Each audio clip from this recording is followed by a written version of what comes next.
Em qualquer grande história, há uma tendência a simplificar o conflito. Bem contra o mal, luz contra a treva, amor contra o ódio. E no centro de Boruto, muitos enxergam um desses conflitos clássicos, a inveja.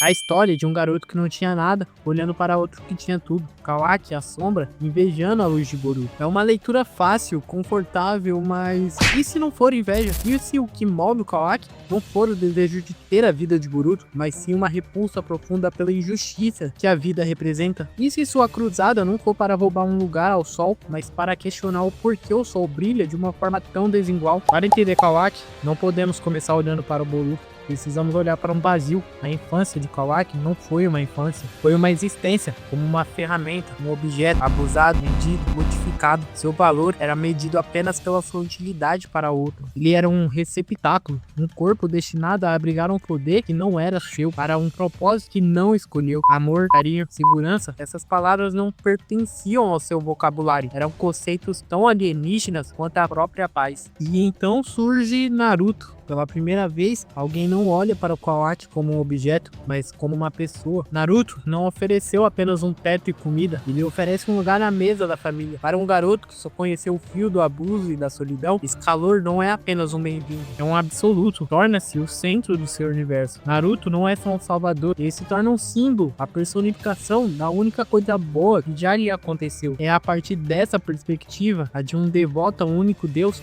que Kawaki observa o mundo de Boruto. E o que ele vê não inspira inveja, inspira confusão e eventualmente raiva. Boruto tem tudo sim, uma família, amigos, mas ele também é algo a mais. Ele é o receptáculo de Momoshiki, ele é uma bomba relógio, um risco ambulante para todos e tudo ao seu redor. E o mais importante, ele é a maior ameaça existencial à vida de Naruto Uzumaki. E é aqui a lógica de Kawaki, forjada na brutalidade e na simplicidade da sobrevivência, entra em colapso. Para ele, uma ameaça deve ser eliminada. É simples, é a única regra que ele aprendeu e que funciona. Mas o mundo não aplica essa regra ao Boruto. O mundo abre uma, entre aspas, exceção. A questão que corrói a mente de Kawaki não é por que eu não tenho o que ele tem, mas sim por que ele tem permissão para ser um perigo que ninguém mais teria.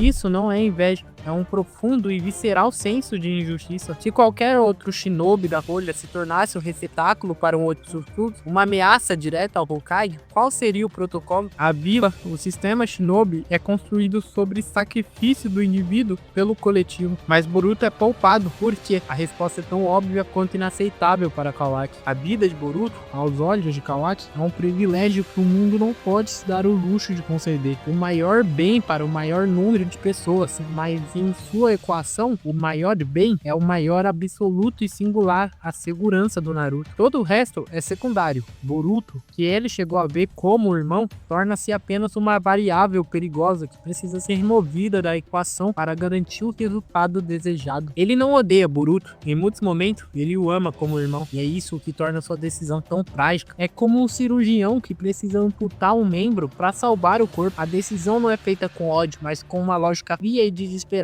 Ele quer matar Momoshiki, e Boruto é apenas o hospedeiro. Como ele mesmo diz, não é nada pessoal, e essa ausência de malícia pessoal é o que torna sua convicção tão assustadora. Enquanto Naruto opera sob uma ética deontológica, o dever de um pai de proteger o seu filho, um princípio que não pode ser quebrado, custe o que custar, Kawaki opera sobre uma lógica consequencialista. No fim, a sobrevivência de Naruto e a erradicação do Otsutsuki justifica qualquer meio, e isso nos leva ao ato final, a onipotência. Quando Naruto e os outros insistem em proteger a fonte de ameaça, Kawaki não tenta mais convencê-los, ele força a realidade a se curvar à sua lógica. Ele não rouba a vida de Boruto porque desejava, ele a troca para impor a consequência que ele acredita que o Boruto sempre mereceu. Ele transforma Boruto no caçado, no Kawaki. É o seu ato final de justiça distorcida. Se o mundo não vai te tratar como uma ameaça que você é,